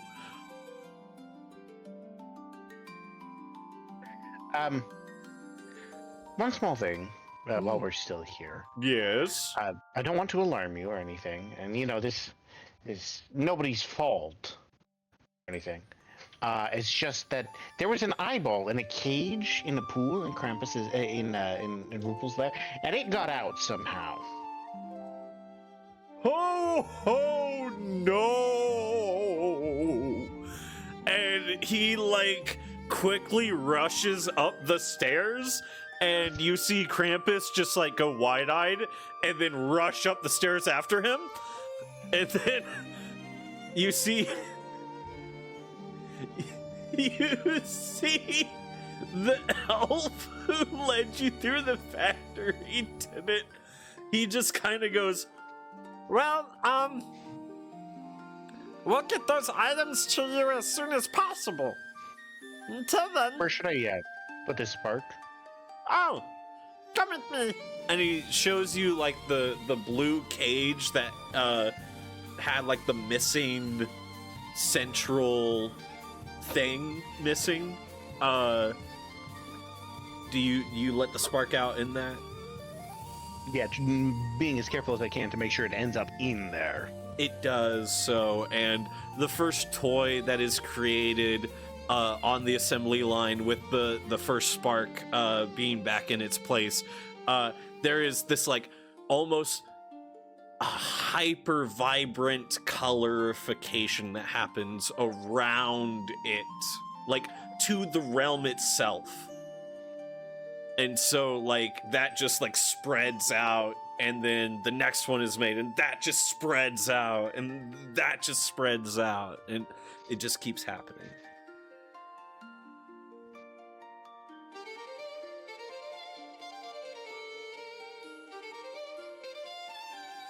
So, thank you once again. We're gonna get you back home now. And don't worry about the damage to the rooms or anything. We had some of our guys go work on that while you guys were helping us.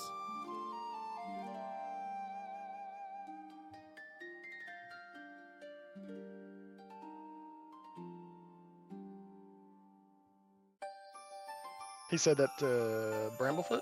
The whole party. Oh, okay. I wasn't sure because Bramblefoot went off to go deal with the. Yeah. This is like everybody's together, and he's like ushering you out of the factory. What was the eye, by the way? You know, just so we can keep an eye on problems if they happen to leak across dimensions. Don't worry about that. That seems like we may ask some other people for help on that one. What are you talking about? We did great. Yeah, 2 for 2. Yeah, you guys did great. Yeah. And then he What, just kind of like sugarcane he spins a sugarcane, and like a small blizzard appears around your foot Ignis. And you Immediately just- do the back bend and grunge Yep. sound. Yep, as you start doing that stuff, he just like spins it faster, and the blizzard just like pushes you out the door into your regular realm. Just nope, none of that. I have such power. Unbelievable power. Just none of that. Nope. First trying the nope spell. Now. Unbelievable Tibbet- power in my hands. Tibbet Geargleam looks towards Bramblefoot and Owen and just says, Well, thank you guys once again. Sure, no problem. I got something on the way to help with the joy. I hope that helps in the future. So, Yeah? What'd you Yeah. get? well, I got a megaphone that can go in all directions, so I can sing more songs louder to Well, help spread joy. yay! Hopefully that does help. Yeah. Well, bye-bye now. All right. Bye, everyone. Goodbye. I'm already gone. yep. And you guys are back into the regular realm. And that is where we are going to end our Christmas one-shot. Ladies and gentlemen, thank you so much for tuning into the Christmas one-shot here. And it was such a blessing to have all of you guys show up live on Twitch. And if you're watching this on YouTube, thank you guys so much for sticking around and hanging out and enjoying the show. I hope you have a very blessed Christmas and a happy new year from all of us here at Midwest Dungeon Delvers. Now, I usually save the like special questions for the end episode, but since this is a special one in particular, I'm going to ask you my 3 questions, ladies and gentlemen. And hey, you can go get the shirt that has all 3 questions. What was good, what was bad, and what needs improvement? You can get the shirt, hoodie, or sweater over in our shop on Bonfire. It helps support the channel, ladies and gentlemen. But I'm going to ask my 3 questions about the Christmas one-shot, because we only get it once a year. Bramblefoot, what was good? What was bad? What needs improvement? Honestly, I like the Christmas one shot every year that we do it. Frankly speaking, the only thing I could think of that I would like improvement on is more lore from the Christmas realm, because we've been there a lot, but there's so much going on in the background that we can't learn about. But I guess that's just something that I got to keep attending to find out more about. As for good, you always have a really good way of making sure that the stakes are high, but at the same time, it doesn't really seem to spoil the Christmas thing.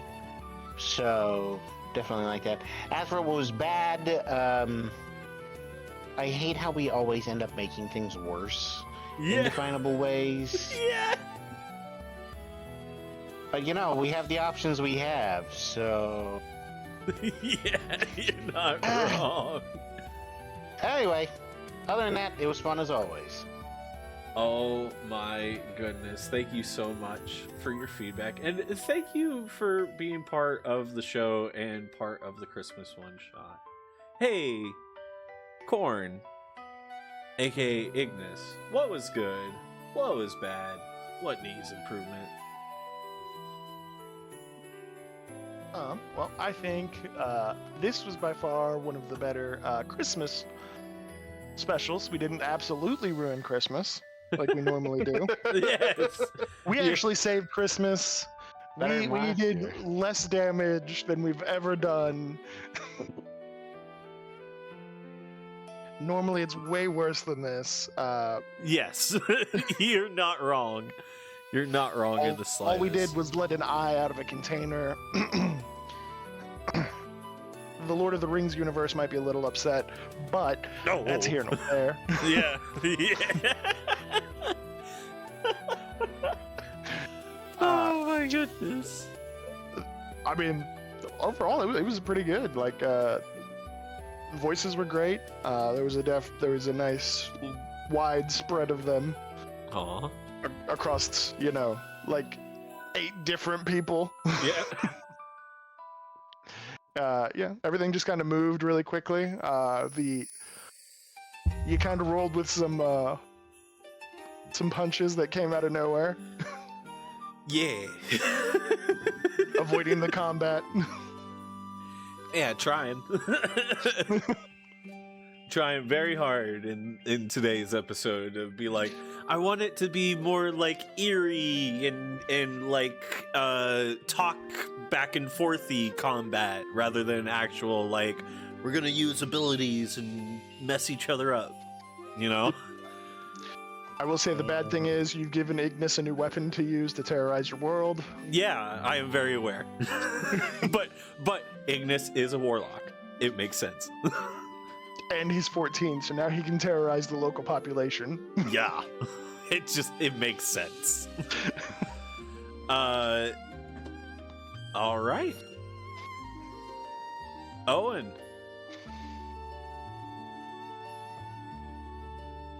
What'd you think about the Christmas one shot this year? Could have done with a couple more Ed the Head jokes. You can carry that over into the next 2 episodes that we're recording. Try to squeeze in as many as possible. Yeah. You keep making those jokes until you give him an actual armor body, guys. Yeah. Oh man. No, that was a lot of fun. Anything else?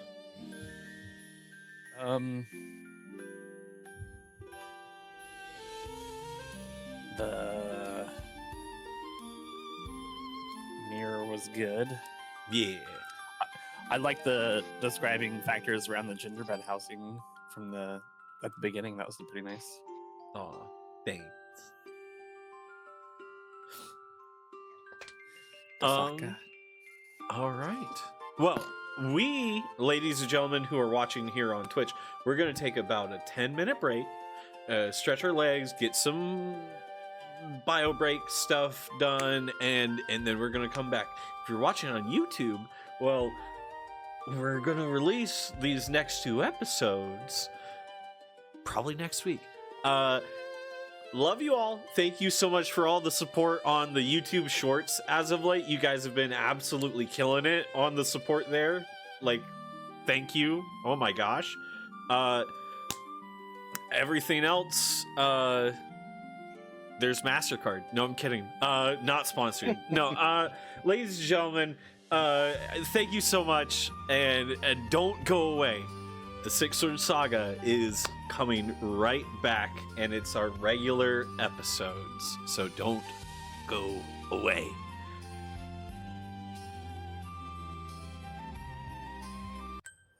Before the gift, before the song, there was a moment, a spark, the first spark.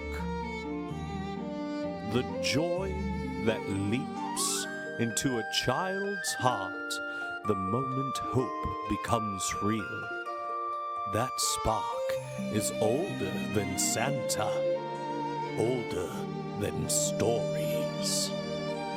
The machines still work, but they don't sing anymore. I can mend toys, I can mend hearts. But this is beyond me. Something's been taken. Because the first spark is missing. No spark, no joy, no Christmas.